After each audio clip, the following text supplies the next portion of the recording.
इस वक्त हम खड़े हैं किशनपोल विधानसभा क्षेत्र में और ये किशनपोल विधानसभा क्षेत्र के किशनपोल जोन नगर निगम हेरिटेज का मामला है। जैसा कि मैं आपको याद दिलाना चाहूँगी कि हेरिटेज में जो भी परकोटा एरिया है वो यूनेस्को की टीम द्वारा चिन्हित है और यूनेस्को की सूची में जब इसको शामिल किया गया तो शर्तें रखी गई कि किसी भी तरीके से इसका कहीं भी नवनिर्माण नहीं हो सकता और नवनिर्माण के साथ केवल नवीनीकरण हो सकता है या पुनरुद्धार हो सकता है, लेकिन इसकी छेड़छाड़ नहीं की जा सकती। इसकी परंपरा, इसकी संस्कृति और जो विरासत है इसको संभालने की जिम्मेदारी है राजस्थान सरकार की। मैं आपको याद दिलाना चाहूँगी कि ये जो जगह जहाँ हम खड़े हैं ये किशनपोल जोन का एरिया है जो कि जौहरी बाज़ार में है और यहाँ पर ये चाकसुका चौक कहलाता है, जहाँ पर पीछे आप देख सकते हैं कि परकोटे में जबकि परकोटे में किसी भी तरीके से नए निर्माण की परमिशन नहीं है। निगम इसमें परमिशन जारी नहीं कर सकता क्योंकि यूनेस्को की सूची जो है उसने इसको बिल्कुल प्रतिबद्ध किया हुआ है कि किसी भी तरह से इसकी जो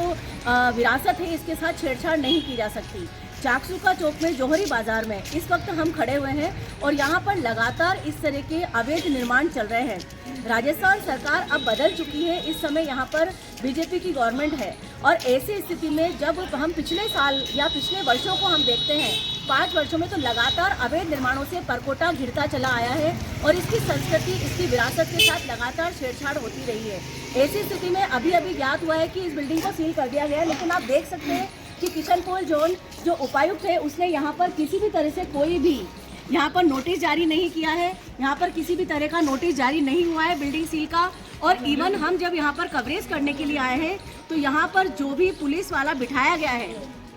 गार्ड वो यहाँ पर अभी अवेलेबल नहीं है। इसी के साथ हम आपको एक चीज़ और बताना चाहेंगे कि जब किशनपोल जोन या किसी भी तरह का कोई भी नगर निगम से संबंधित इस तरह से ये बिठा दिए जाते हैं पुलिस वाले, लेकिन क्या इन पुलिस वालों के देख रेख में काम नहीं होता, ये एक बहुत बड़ा प्रश्न बनता है। आखिरकार इस तरह के अवैध बिल्डिंग का ध्वस्तीकरण क्यों नहीं होता, ये अभी तक जो यहाँ पर बल्लियाँ लगी हुई है इनको गिराया क्यों नहीं गया। नोटिस जारी करने के बावजूद किशनपोल जोन ने यहाँ पर ध्वस्तीकरण का काम क्यों नहीं किया, जबकि राजस्थान सरकार को इसके ऊपर प्रेशर है कि यूनेस्को से लगातार जो सूची है उसमें ये चीज़ दर्शाई जाती है कि किसी भी तरह से नवनिर्माण यहाँ पर संभव नहीं है। परकोटे में होते हुए नवनिर्माण धीरे धीरे बढ़ते जा रहे हैं क्योंकि एक बिल्डिंग बनती है, दूसरी बिल्डिंग बनती है, बिल्डिंग सील होती है, लेकिन उसके बावजूद अंदरूनी तौर पर अवैध रूप से अवैध निर्माण होते रहते हैं। जब तक किशनपोल जोन या कोई भी नगर निगम की मिलीभगत या साठगांठ नहीं होती, इस तरह के आप अवैध निर्माण नहीं कर सकते। लेकिन देखने वाली बात है कि यहाँ पर अभी तक किशनपोल जोन नगर निगम हेरिटेज ने यहाँ पर कोई नोटिस नहीं लगाया है।